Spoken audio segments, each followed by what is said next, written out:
Hello everyone, it's Jen, Scrapbena Creations. I hope you're having a fantastic day. Today I'm teaming up with my friend Kristie Marcotte to bring you a couple of fun videos using the card sketch that is part of the current Lawn Fanatics challenge. This is challenge 95. So I pulled out an older stamp set. Of course I love it, all about kitty cats. So this is Meow, You Doin, and I actually have the coordinating dies for this stamp set as well. And I pulled out the spring Fling paper pad, which was on my desk from the recent collaboration project I did with Mary, and I will link to that in the description below. So I'm just showing you here, I'm choosing the window quad square dies from Sunny Studio as the panel for my card to kind of replicate the card sketch, but just giving it my own little twist. But before I get into making the cards, let's go ahead and do some coloring. So I will be coloring all of the cats with you today. I thought it would be a good opportunity to just show you some really nice basic color combinations for cats. Putting together these cards actually didn't take very long at all. It is a pretty clean and simple card sketch, which I love. And so, yeah, so of course I'm going to start off here with a black cat. So if you're new to my channel, I have two black rescued cats. I have a long-haired Lila, and then her sister is short-haired, and her name is Piper. So sometimes you will see them make appearances in videos, although they haven't really been with me in the craft room lately. I think all this cold winter weather, they're sleeping quite a bit. So here's the color combination for the black cat, W9, W7, W5. I'm only using that W3 as a base. I find this is really helpful when coloring darker images with the warm grays, which is what I used today, or the cool grays. It just really helps blend those two darkest markers together. So next we're going to move on to a brown kitty. It kind of almost has a little bit of a ginger color or feel to it. So my darkest color for this is the E35. Now my E34 is not working well, so I'm going to trade out that marker to the E33. You can see here it's very streaky, and I have a whole bunch of Copic refills on their way, thank goodness. Finally, they're in stock for the browns, but you can see here how I'm not getting a smooth blend at all. So I'm going to put that marker away until my refills arrive, and I'm going to kind of start over, which is easy to do with Copic markers. They are transparent. So you can see I'm bringing that darkest marker back, the E35, and now I'm going to blend that out with the E33, and you can see how much of a smoother blend I get. So if your markers are a little dry, you're having trouble blending, that might be why. And so then I'm going to bring in that E31 here just to blend out that mid-tone, and I love how I get that nice highlight along the back of the cat. I'm also going to do a gray kitty, so I'm using a W5, W3, and W1, and without that W9 and W7, I don't feel the need at all to do a light base. So you can kind of see the difference here of having those two darkest in that color family. The base coat really does help blend those, but as you move down to the lighter colors, it's really not necessary. So just using that W5 to add my darkest shadows just behind the kitty's head there in front of her body, down to the bottom where her legs and her tail kind of meet, and then under her chin as well is where I want to have the darkest shadows. Then blending that out with the mid-tone, the W3, and then the lightest W1. So there's our little gray kitty.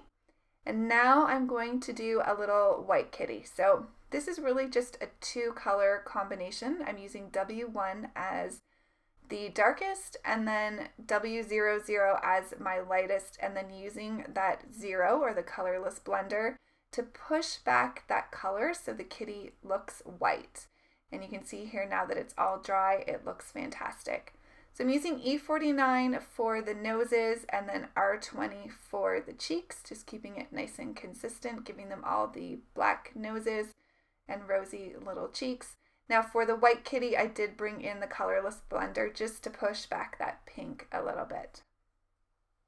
So I'm going to color the accessories with you. I don't end up using the little tuna can here with the candle or the party hat. I decided not to go for a birthday themed card, but I colored it, so I felt like I would leave it in. So for this kind of gray or metal tin color for the can, I'm using C3 and C1 and then the colorless blender.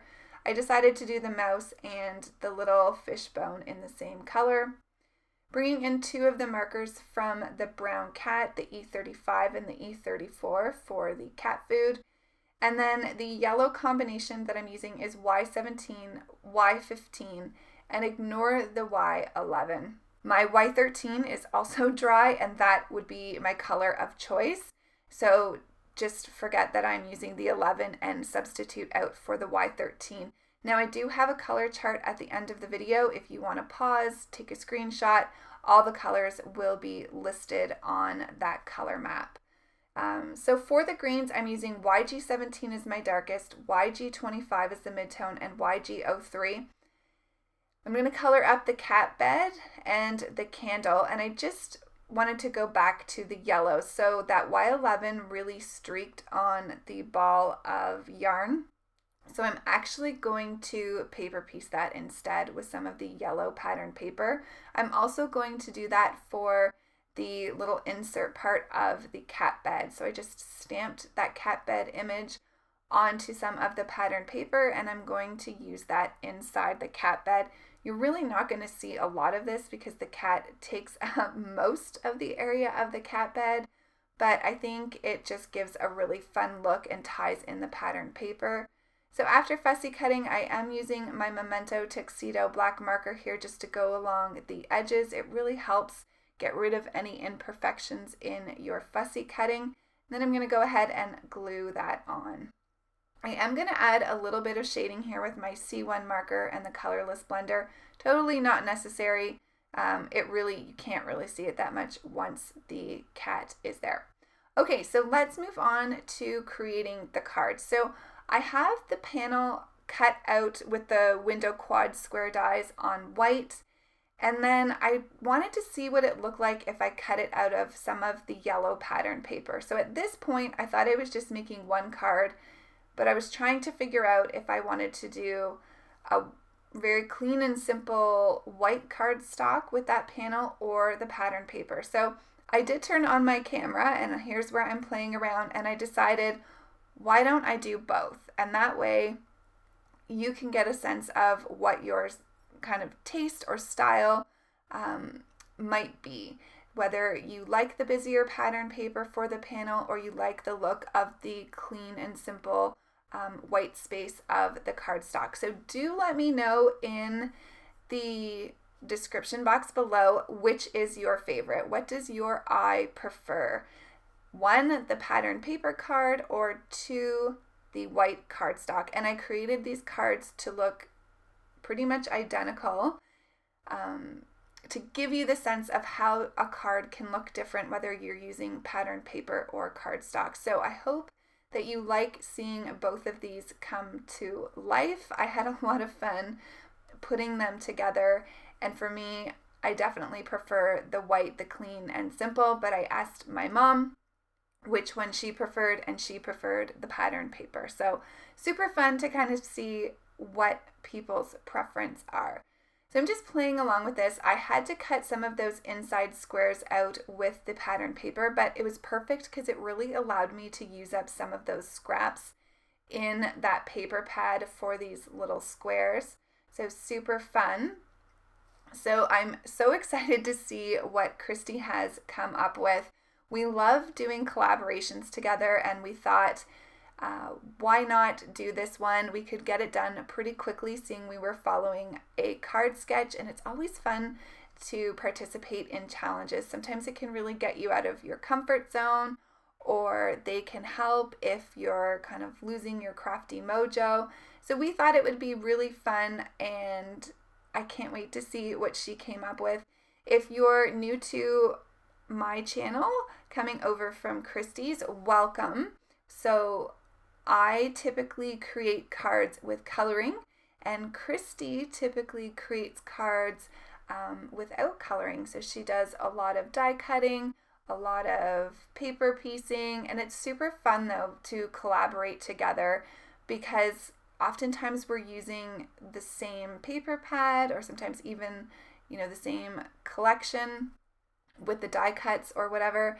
And it's so fun to see our different styles and to be able to give you guys a lot of inspiration so you can really use up your card supplies, because, well, your card and stamping and all your crafty goodies, because we really want to encourage you to use what you have. So you can see here, I'm putting my cats into place and just adding them one cat each to one of the squares, and adding a little accessory where I can. The only one that doesn't have one is the brown little kitty. And so now I'm working on my sentiment. So I decided to stamp Let's Be Friends Forever. So I'm stamping that with my Versafine Clair right onto that card panel for the white cardstock. And I'm using my Accent Opaque 100-pound cardstock, both for coloring, and I use that for my card bases as well. Love this paper, so economical, and I love it for coloring. And because it's inexpensive, I feel like I can use it for my card panels and my card bases, and I'm not losing a lot of money. So for the second card with the pattern paper, I did stamp this on some scrap cardstock that I had, and then I'm just going to go ahead and trim down both the left and the right side. And I will place this in the same spot that I stamped the sentiment on the white cardstock panel. For some finishing touches, I'm not going to do too much. I'm going to bring in my white gel pen and add a few little freckles by the whiskers of my cats, just to add a little bit of detail. And that's it. So here's a look up close at both of the cards. Don't forget to go check out Kristie's video.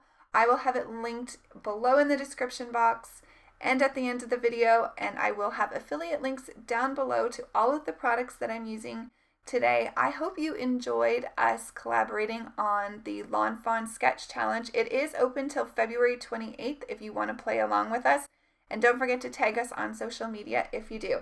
Have a great day, everyone. I'll see you soon. Bye.